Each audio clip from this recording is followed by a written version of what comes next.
The new Federal Reserve Chairman will not make much of a difference for interest rates. You may be thinking, how can that be? There's so much talk about it, and doesn't the Federal Reserve Chairman have a lot of power? Well, the Federal Reserve Chairman has the power to speak to the public and to Congress, along with establishing the tone of the meeting when the Federal Reserve meets 8 times a year.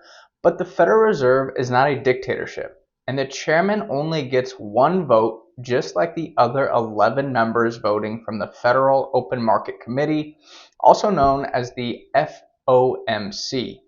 It's a rather complex structure that consists of 19 total members, but just 12 of them vote at each meeting.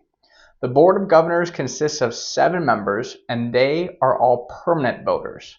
There are then 12 regional Fed presidents, and the New York Fed president is the only one in this group that is a permanent voter.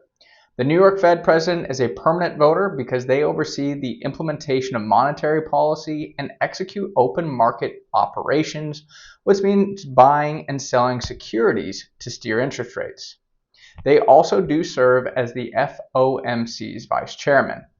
The remaining 4 votes come from other regional Fed presidents, and they rotate annually from the remaining 11 reserve banks.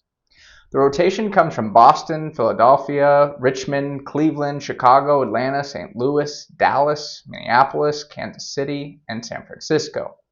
Now, the design of the entire system was set up to remain independent, but yet make sure no one person has full control.